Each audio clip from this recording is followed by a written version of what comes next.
Hello guys and welcome to Next G. My name is Daniel and today we are back with some more spoilers. So here we go. First I want to start with a new planeswalker in the set, and I don't think someone expected that to happen, but we have Sorin Sun Visitor. So he is 4 loyalty planeswalker for 4 with white and black. His plus ability is until your next turn, creatures you control gets +1, +0 and gain lifelink. This is a really cool ability. It's a bit not cool that it relies on the fact you have creatures, but you know, there's nothing to do about it. -2 ability, put a 2/2 black vampire creature token with flying in the battlefield. Really cool. So Sorin brings some vampires with him, as usual. And the ultimate is you get an emblem with at the beginning of each opponent's upkeep that player sacrifice a creature. Really cool. Not the strongest ability, the ultimate, but you know, that's kinda cool. He's a fine planeswalker, he's 4 loyalty for 4. That can be really cool, really good. Next we have Eugene's Nexus. So it's 5 mana artifact legendary, and if a player would begin an extra turn, that player skips the turn instead. If Eugene's Nexus would be put into a graveyard from the battlefield, instead exile it and take an extra turn after this one. So I'm not sure how you're gonna see this card play, but you know, we'll see. I'm not sure about this card at all. Next, Bitter Revelation. It's a sorcery for 4 mana. It's something I guess Sorin brings with him back from the dark world of Innistrad. Look at the top 4 cards of your library, put 2 of them into your hand and the rest into your graveyard. You lose 2 life. Really decent digging spell, but one of the upsides is it's a black spell, so you know, it's kinda fun. Yeah, I guess. Einok Bondkin, 2/1 for 2 with Outlast. Each creature you control with a +1/+1 counter it has First Strike. Really strong. Guys, this is a common. 2/1 for 2 is fine. With a really strong and relevant ability. Like, come on. In Terrace this guy would be probably uncommon with all the heroics and stuff. Next we have Jeskai Wind Scout. 2/1 for 3, flying with pros. So 2/1 for 3 flying is a bit mana heavy in my opinion. I like Welkin Turn. He is like 2/1 for 2 and he starts the job much earlier, but the fact that have pros, it's really dependent on your deck. If your deck runs a lot of non-creature spells, this can be really good, but if you have a lot of creatures, then it's less good. Not sure about this one.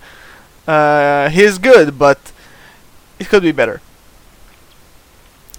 Shambling Attendants. 3/5 for 8 with Delve and Death Touch. Again, I don't know. I still don't know how I react about Delve. The problem with Delve is all the creatures that have Delve, they cost a lot more than what they should have. Like seriously, 3/5 Death Touch, 5 mana. Okay, 5 mana. It's fine for a common, even in black. Like 3/5 Death Touch for 5, it is fine. But this one costs 8. Like 3 more mana. You have to exile 3 cards at least to come to the normal cost, in my opinion. So I still don't know. We'll see that. For sure, it's gonna be a mechanic in limited, less in constructed, in my opinion. As we see it now, right? Like this card probably won't see any play in constructed, and the imp or vampire, what it was, I don't remember, for 9 mana, also won't see any play in constructed. Next, Mordu Warstriker.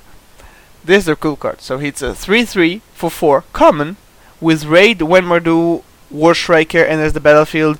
If you attacked with a creature this turn, add red, white, black to your mana pool. really strong. Like, think about the fact that you can actually play this guy for 1 mana just if you attack with the creature. It's really cool, really strong, and it's fixing you into all colors. So if you are missing one of the colors, it will fix you in and you can play a spell immediately. Next we have Hero of the Wilds. 2/2 for 2 Death Touch. Nice, nice. It's a bear with Death Touch. And Ferocious, I think. Whenever Hero of the Wilds attacks, if you control a creature with power 4 or greater, Hero of the Wilds gets +1/+1 till end of turn. Interesting mechanic, I must say. They rely on 4 or greater power, as we can see, from the enchantment and from this ability. In Alara we had Naya that was running on 5 or greater power, but I don't think this clan is so power reliable. So I think this mechanic is good, actually. Like 2/2 for 2 with Death Touch is really good. Like, people play Bear in Limited, I think people will play this guy in Limited as well. And the ability is not great, but it's relevant and it's cool and it can work really well. Next we have Abzan Guide. So it's a morph creature, 4/4 lifelink for 6, really decent, playable, and it has morph for 3 mana, and for 5 mana you can morph it up into a 4/4 lifelink. Really cool. It's a common, but it's gonna be a really cool card in Limited, in my opinion. Next we have Lands of Clarity. So it's an artifact for 1 mana. You may look at the top card of your library and at face down creatures you don't control. So maybe sideboarding in Limited this one in, but I'm not sure it's gonna see a lot of play. Here, a cool thing you can see is on the background you see the morph card, and it actually reveals the morph card. The point is I wanted to show you the morphing, but I couldn't find it, actually, the token. I will find it next time, for sure.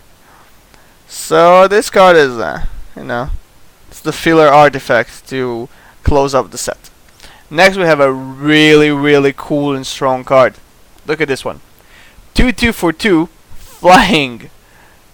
That's enough for me. Like, it's uncommon, but that's enough for me. But then we have morph. So in the morph cost of 1 green blue, when Ice Feeder Avon is turned face up, you may return another target creature to its owner's hand. What? This guy is like crazy. Seriously, this is a great card. Early pressure, early presence. Like, seriously, this guy is so cool. I really like it. That's it, guys, for our second spoilers, not including the fetch lands. Yeah, that's it. So see you next time. Bye bye.